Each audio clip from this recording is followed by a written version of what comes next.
Hey everyone, welcome back to the Common Sense Dad, where DIY meets dad wisdom. So about a month ago, I received a very high gas bill. So it's super easy to throw out baseless accusations against the power company of corporate greed and trying to screw me. But once my rational side took over, I decided I need to do an audit on my home energy.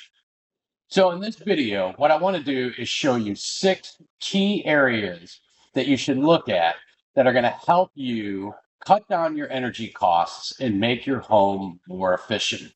And one of these ways, I guarantee you've taken for granted the entire time you've lived in your house. So stick around and let's jump right into it.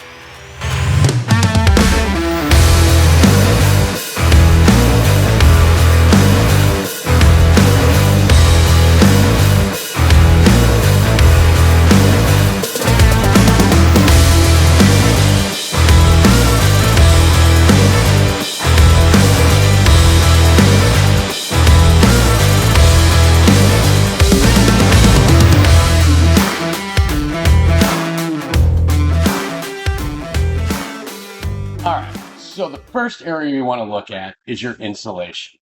Now, in most cases, you're going to have two, maybe three areas where we need to look for our insulation. The first and most obvious is the attic. All right, so according to the IRC, the International Residential Code, you need a minimum of what's called R38, which is 12 inches of insulation in your attic. But you want to check your city, state, or county codes to make sure that R38 is enough. So I live in zone 3 according to the EnergyStar.gov map, and there they recommend anywhere between R30 and R60 worth of insulation in your attic, which is 9 to 18 inches of insulation. There are 4 different types of insulation you can do in your attic. You can do blown-in insulation, faced insulation, unfaced insulation, or spray foam insulation. My personal preference is to do unfaced insulation. So the framing in my house has 2x6 ceiling joists. So what I would prefer to do would be lay one layer of R30 insulation in the joists, and then on top of that, put a perpendicular layer of unfaced bats so that you get a complete seal. That equals R60 or 18 inches of insulation. The second area you want to look at is the insulation in your walls. Now, a lot of this will depend on how your house is framed. If you're framed in 2x6 framing, you're going to want to do R19 or R21 faced insulation in the walls or unfaced. If your framing is 2x4, you're going to use R13 faced or unfaced in your walls. If we're doing an audit on our insulation, you're probably going to have drywall up over the walls. So how do you know whether or not you have the proper insulation in the walls? And this is where I recommend you get yourself a thermal imaging camera. A thermal imaging camera will cost anywhere between $100 and $400. A good thermal imaging camera will show you where you have different temperatures when you point it at places in the wall.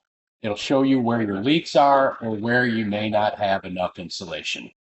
But a thermal imaging camera can also help you detect leaks in your water lines. And this is why I recommend it's totally worth the initial investment as a homeowner to see leaks in your walls, potential slab leaks, and even leaks in your roof, especially around penetrations. So the third area we want to look at, and this is not applicable to everybody, but if you have a crawl space, most of the time your house is going to be framed in 2x12 or 2x10 floor joists. You need to make sure that those are insulated as well. And it should, at bare minimum, have a vapor barrier over the insulation. The second thing we want to look at are our exterior doors and windows. Let's start with doors. So the first thing we want to check is to make sure the door is set properly. There should be no gaps around the door. The thing we want to look for is weather stripping. We want to make sure that there is weather stripping all the way around the door jamb.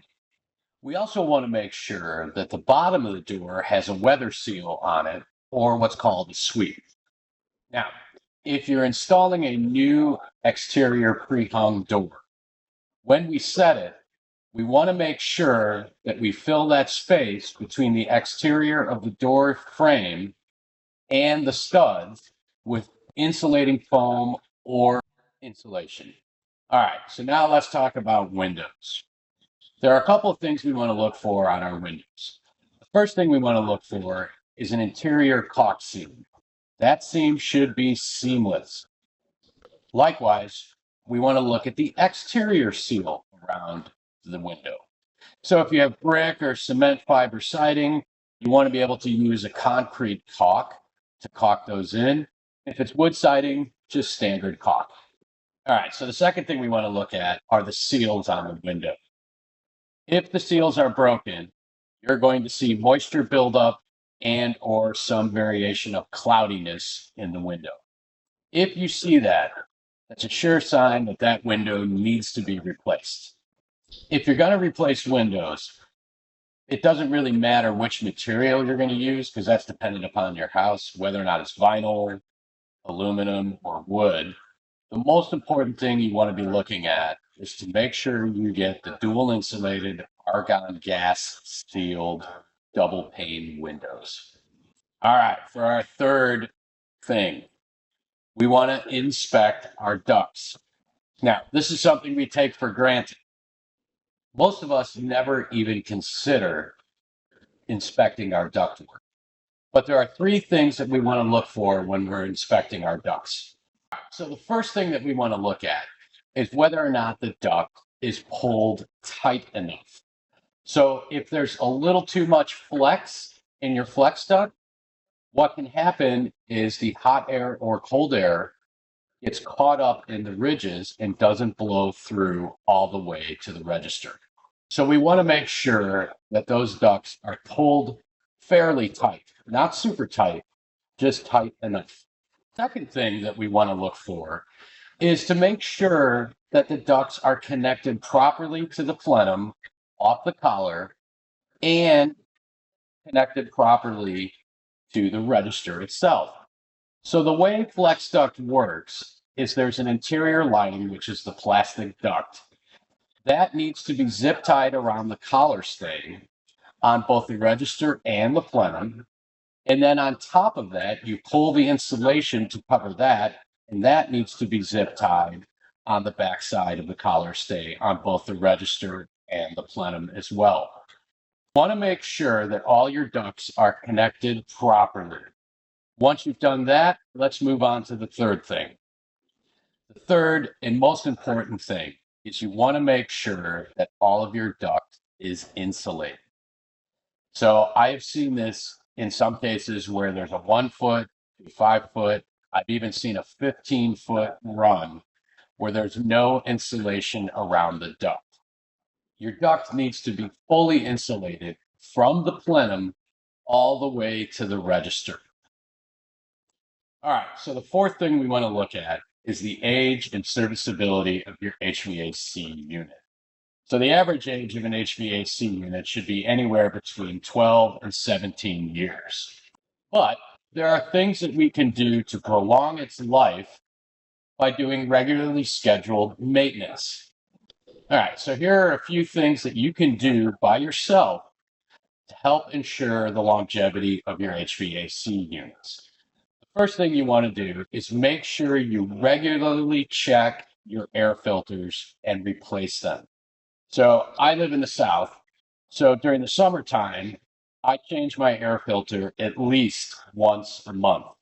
Once we get closer to winter, I change it maybe once every 6 weeks, sometimes once every 2 months. The second thing you can do is go check your plenum and your air intake.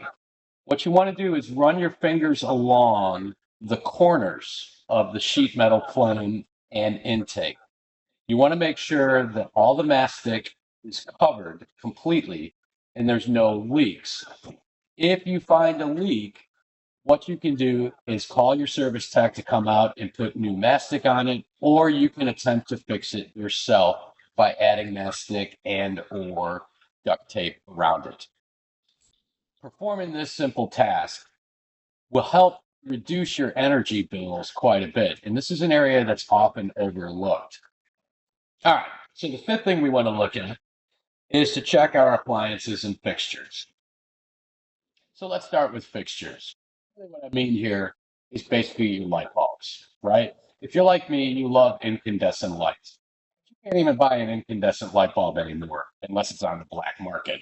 The good news is that they now make LED light bulbs that mimic incandescent light.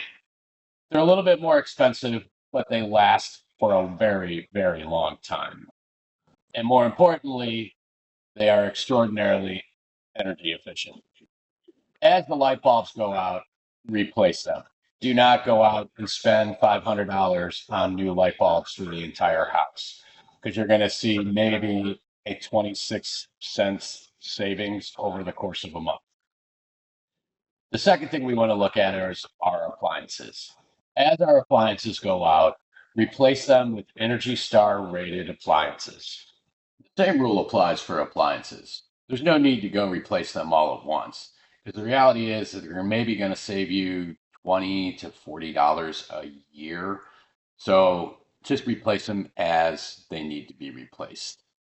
All right, so for our sixth and final thing, we want to make sure that we have a programmable thermostat. A programmable thermostat allows you to be much more energy efficient with your energy use when you're not home. In the summertime, it makes no sense to keep your house at 72 degrees if no one is there. You can set your programmable thermostat to up the temperature to 78 or 80 degrees and then kick on 15 minutes before you get home. You can also set the temperature to 76 while you're sleeping. All right, so let's recap. First thing we need to do is check our insulation. Second, check our windows and doors. Third, inspect our ductwork. Four, determine the age and serviceability of our HVAC units. Five, fixtures and appliances, replace as needed. And six, a programmable thermostat. If you perform this home energy audit and make the corrections needed, you should see your energy bills dramatically decrease. These 6 simple checks can save you hundreds of dollars a year. And the best part, most of them take just a few minutes to do. Let me know in the comments which one you're tackling first.